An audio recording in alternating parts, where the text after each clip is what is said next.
Hi, I'm Scarlett. Welcome to Elderly Wellness Stories, where we talk about real life after 70. Here you'll find honest stories, practical advice, and heartfelt wisdom to help you live your golden years with dignity, independence, and joy. Today's topic is something many don't talk about until they've lived it: what it's really like to live alone after 70. You might think it's all peace and freedom, but there's more to the story.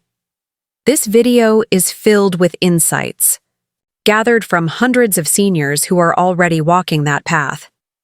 If you're living alone, or considering it, this could be one of the most important videos you watch. Stay with me until the end. We're going to uncover the 11 truths people rarely mention and how you can navigate them with confidence. Let's begin. Introduction and the hidden side of living alone after 70. Now let me be clear. Living alone can be beautiful. It can be peaceful, empowering, and full of freedom. But as many older adults have discovered, sometimes only after they've taken that step, there are things that nobody warns you about. Today, I'm not just sharing one story. I'm bringing together the voices of thousands from online forums, personal essays, and real-life reflections. Together, we'll talk about what truly happens when the house is quiet, and you're the only one in it. So grab your tea, settle in, and stay with me. Because ahead, we'll uncover the unspoken truth about aging alone, and how you can make the most of it, with grace, purpose, and resilience. Being your own safety net. Living alone means you are your own safety net. Now, that's empowering, until you realize there's no one there to notice if something goes wrong. I've read dozens of stories from seniors who had small accidents, like falling in the shower, or fainting from dehydration, and weren't discovered for hours, or even days. And here's the thing. It's not about being fearful. It's about being smart. That's why so many older adults now carry their phone at all times. Even in the shower. It might feel odd at first, but when it's just you in the house, every second matters. Some go even further. They wear smartwatches or personal alert systems that can notify emergency services or family with one tap. And others? They install emergency lockboxes outside their front doors so paramedics or neighbors can access their home without breaking in. It's simple, proactive steps like these that protect your freedom while still keeping you safe. Because the truth is, independence doesn't mean isolation. It means preparation. The truth about loneliness. Most people assume introverts thrive living alone. And sure, quiet mornings and full control over your schedule can feel like a dream. But here's the real truth. Even introverts need connection. One man shared online that he went 3 whole days without talking to a single soul. No phone calls, no friendly check-in, just silence. He wasn't depressed. He just didn't realize how alone he'd become. And that's the sneaky part of loneliness. It doesn't always feel heavy. Sometimes it just shows up as a quiet ache, a longing for small, everyday interactions. Someone to share breakfast with, to talk about the weather, to laugh at an old memory. That's why many seniors find incredible comfort in pets. As one woman wrote, "My cat doesn't talk, but he makes the house feel alive." If you're feeling isolated, consider joining a walking group, a book club, or even volunteering once a week. You don't need a crowd. Just a few genuine connections can change everything. When housework becomes too much. Let's talk about something practical and often overlooked: home maintenance. When you're younger, mowing the lawn, scrubbing the floors, or hauling in groceries might feel routine. But after 70, that to-do list starts to look longer and heavier. One woman shared how her home was her pride and joy, but after her husband passed, it became a source of stress. The gutters needed cleaning. The basement was full of boxes she couldn't lift. Eventually, she started writing out what needed to be done, just to keep track. But the list never got shorter. It only got heavier emotionally. And that's okay. We're not meant to do everything alone forever. There is no shame in asking for help. Maybe it's hiring someone to mow the lawn, or paying a teen down the street to carry your groceries once a week. If your budget allows, consider downsizing.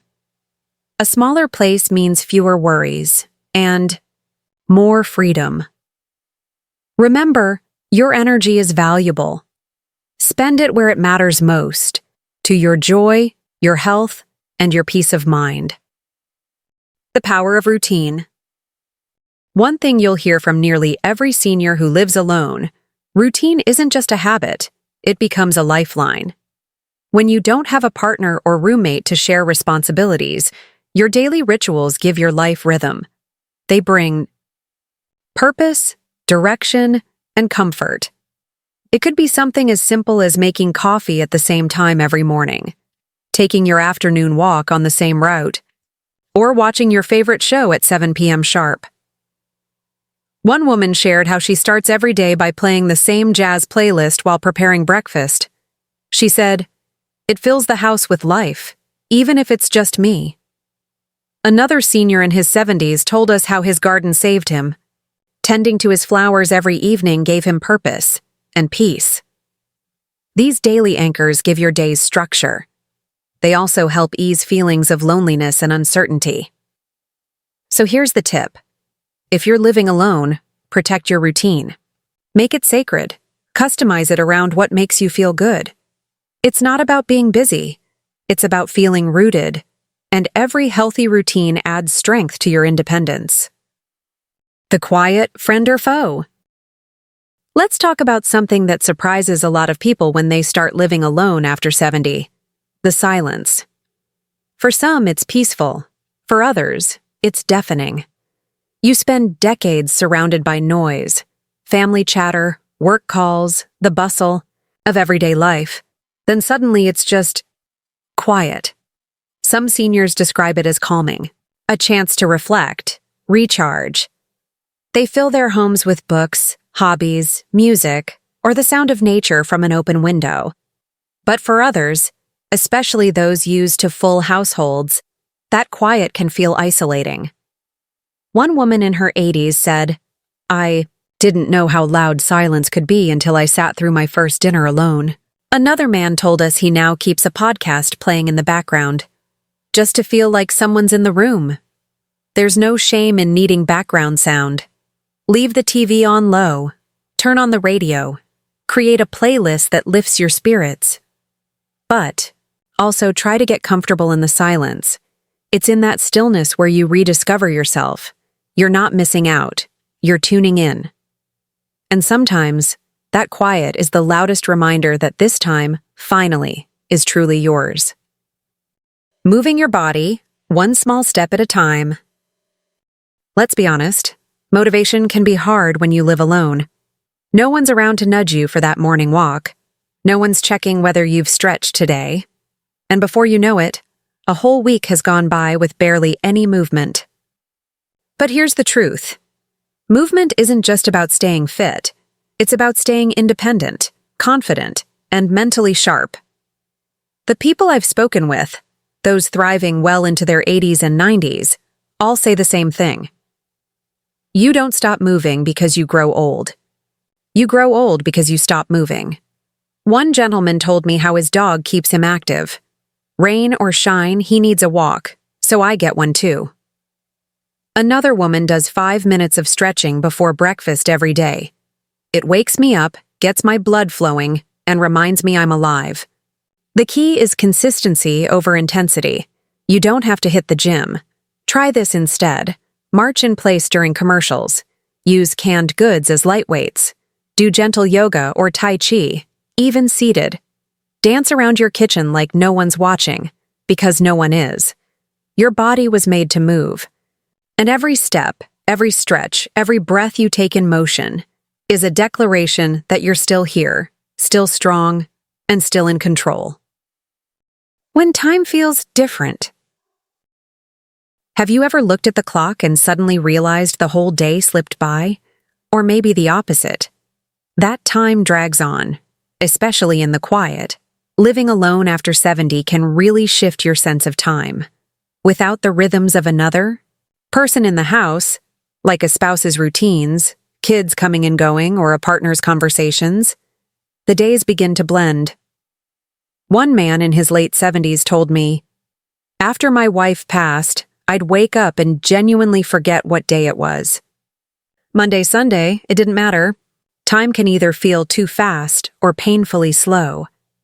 But here's the secret to getting your rhythm back. You create it yourself. Try this. Set weekly rituals. Maybe Mondays are for laundry and listening to jazz. Make Fridays your video call day, with a grandchild or old friend. Light a candle every night before bed. Even that small gesture creates a signal to your brain. The day is done." A woman I spoke to plays the same music playlist every morning while making her coffee. She said, "It sets the tone. It makes the silence feel like peace instead of emptiness. You have the power to turn time into something that feels nourishing, not draining. Don't be afraid to structure your day, not because you have to, but because it honors the time you've been given. You deserve days that feel full, even if they're quiet, even if they're yours alone." Decluttering isn't just about stuff, it's about your story. Let's talk about something practical, but deeply emotional. Decluttering. Not just tossing out old magazines or donating coats you haven't worn in years. I'm talking about the boxes in the attic filled with old letters, the trinkets on the shelf from every vacation, the clothes in the closet that still carry a scent of the past. When you live alone, especially after 70, your home becomes a memory museum. And every object, a chapter of your story. One woman on a forum wrote, "Sometimes I open a drawer and find a photo, and I sit there for an hour, just remembering." That's not clutter, that's emotion. But here's the thing. Living with too much yesterday can make it hard to live fully today. Decluttering is not about erasing memories. It's about choosing which ones still lift you up and letting go of the ones that weigh you down. One man in his 60s said it best. "I kept the quilt my wife made, but I donated the dishes we never used. I made peace with it. It made space for who I am now." Start small. One drawer, one box, one corner of the closet, and every item you choose to keep becomes more meaningful because it's chosen. You're not just making space in your home. You're making space in your heart for new memories, new peace, and a lighter tomorrow. Remember, you are not your things. You are the stories that shaped you, and the courage to decide which ones you keep telling. Social invitations fade, but you can create your own joy. Here's something no one really warns you about after 70. The phone stops ringing as often, not because people don't care, but because life moves on. Friends move away, families get busy, and suddenly, the invitations slow down. One woman on an online forum wrote, "I used to wait for someone to call. Now I realize I can call them first. That's the key." Living alone doesn't mean being lonely. It means you now get to design your own kind of social life, and that can be powerful. Start small. Invite a neighbor for tea. Host a movie night with your favorite classic films. Create a book club, even if it's just two of you at first. A man in his 60s shared how he started a Sunday morning walking group in his neighborhood. 5 people showed up the first week, 10 by the second, and now it's his favorite part of the week. The best part of creating your own social joy? You decide the pace, the people, and the purpose. And remember, socializing doesn't have to be loud or big. It can be quiet companionship, shared creativity, or simply laughter over coffee. So the next time you find yourself waiting for someone to include you, be the one who starts. Because joy isn't something we wait for. It's something we build, even after 70. Self-care can slip, but it matters more than ever. Let's get real for a moment. When you live alone, especially later in life, it's easy to let things slide. You skip meals. You stay in pajamas all day. You think, why bother? No one's watching. But here's the truth. You are worth the effort. One man in his 70s shared online, I realized I was taking better care of my dog than I was of myself. That's when I knew something had to change. Self-care isn't just about bubble baths and vitamins. It's about showing up for yourself, like you would for someone you love. So how do you start? Get dressed every morning, even if you're not going out. Cook meals you enjoy, not just what's easy. Move your body, not for fitness, but for freedom.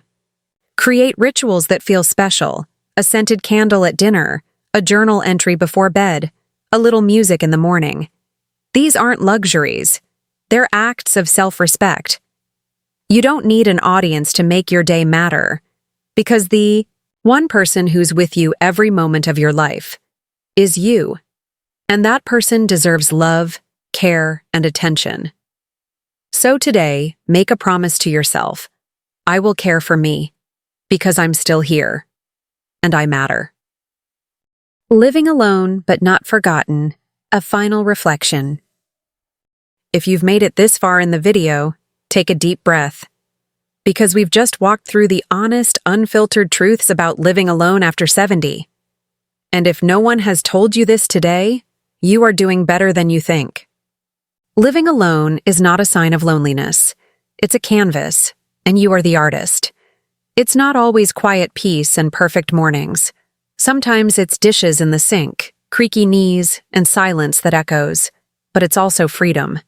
It's routine, resilience, and rediscovery. The key is to live it intentionally. Create your joy. Cultivate your space. Stay curious. Stay moving. Stay connected. You don't have to do this alone, not really. There's a whole community of people just like you, quietly building lives filled with meaning, one day at a time. So here's your gentle reminder. You're not invisible. Your stories still matter, and it's never too late to try something new. Whether it's learning how to cook for one with love, picking up that old paintbrush, or simply sitting in the sunshine a little longer today. You have the power to shape this chapter, so live it boldly, live it with grace, and remember, this is still your time. Thank you so much for spending this time with me. If today's video gave you comfort, insight, or even just made you feel seen, I'd love to hear from you. Leave a comment below, share your thoughts, or just say hello. Don't forget to like, subscribe, and turn on the bell so you never miss another story here on Elderly Wellness Stories. Until next time, take care of yourself. You're not alone.